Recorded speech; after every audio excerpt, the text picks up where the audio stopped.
Okay, so let's talk about scenario planning from a simple approach.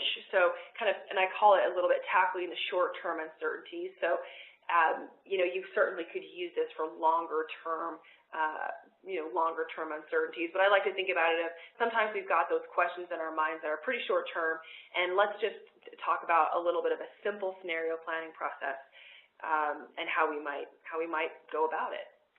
So, just as a side note really quickly, I do have pretty specific instructions in these slides, so when Ryan sends out the presentation after today, you'll have the instructions so you can go forth and do these exercises yourself in your organization. So, okay, so when do we use sort of this simple scenario planning exercise, and what are some of those short-term what-ifs? So I just kind of have a list of things on here.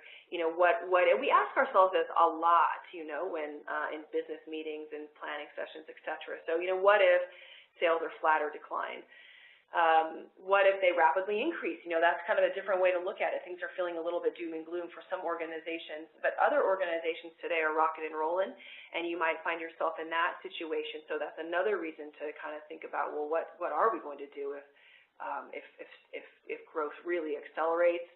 Perhaps receivable collections, you can kind of see, banks stop lending money. That's certainly some issue and risk that some organizations have run into recently. What happens, which we're all asking ourselves right now, what if, Congress doesn't come to a decision about the debt situation? So how might that impact your credit situation if credit is downgraded across the board? How does that impact your financial stability? I just have some examples here. What if one of our biggest customers goes out of business? We lose one of our biggest customers. That can be a pretty big issue for some organizations, especially service organizations that aren't super diverse sometimes in their client base. What if we have a major public relations crisis? I put down here Valdez, but obviously the Deepwater Horizon would be a more appropriate thing to think about of late.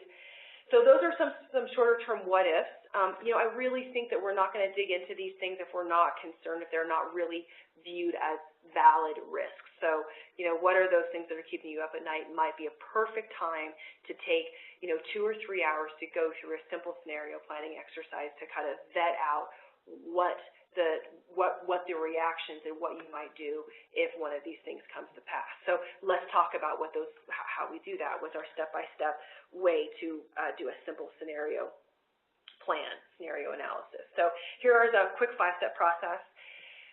The first thing that needs to happen is you need to define the time frame for this scenario. So, we're talking about it being short-term.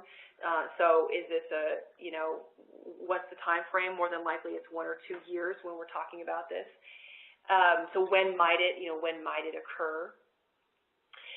Establish the primary variable in your scenario. So if you reflect back on what we were looking at on the previous slide, the variable would be sales, or it might be accounts receivable. It might be liquidity. It might be your customer, your client, client base.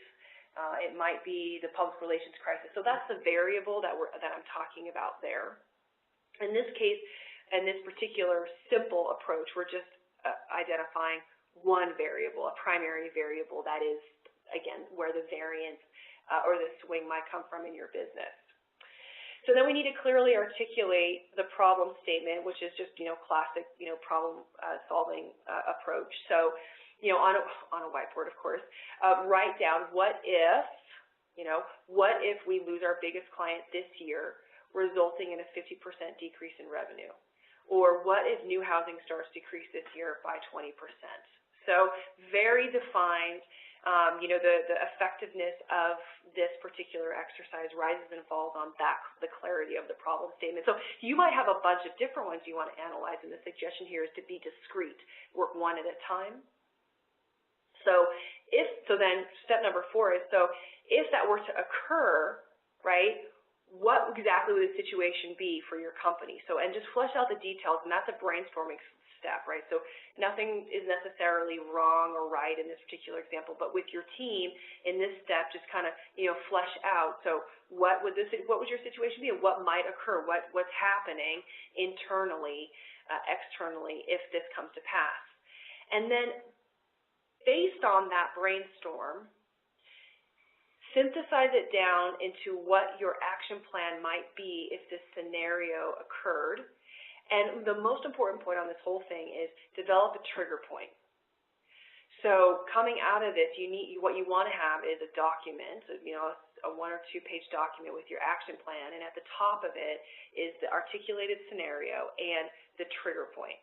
So if new housing starts decrease, if what you're looking at or what you're trying to solve is, what if new housing starts decrease this year by 20%?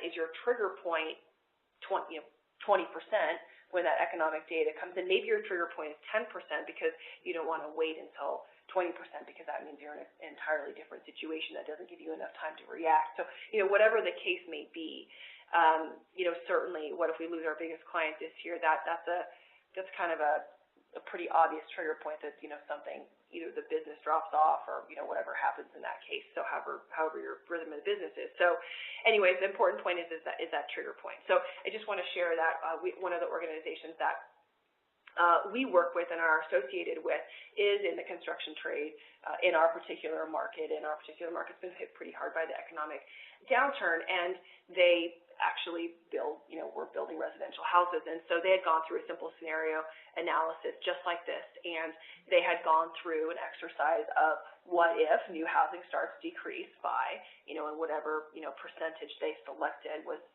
their scenario they analyzed, and then did come up with a trigger point with a very specific action plan. And, that action plan, just to be clear, might have some pretty hard actions in there, such as laying off certain people, positions, or making pretty hard choices to save the business if it's that serious. So, perhaps the action plan is drafted out with your team, but then, you might want to go back and really refine it and keep it a little bit closer to the chest based on what actions you really would put in place. So just kind of think about that. At any rate, in the example that I just shared, it did come to pass. The trigger happened. They did actually put their scenario plan, their risk plan in place, their scenario plan in place, and they do have a stable business today, but there were some pretty hard choices that were made. And the reason they have a strong business today is because they had that plan. They weren't on their heels when things started to fall apart. They put the plan in place, made those hard choices when that trigger occurred, and they were able to be proactive in dealing with the downturn in their business as opposed to being reactive. So really, really powerful in that regard.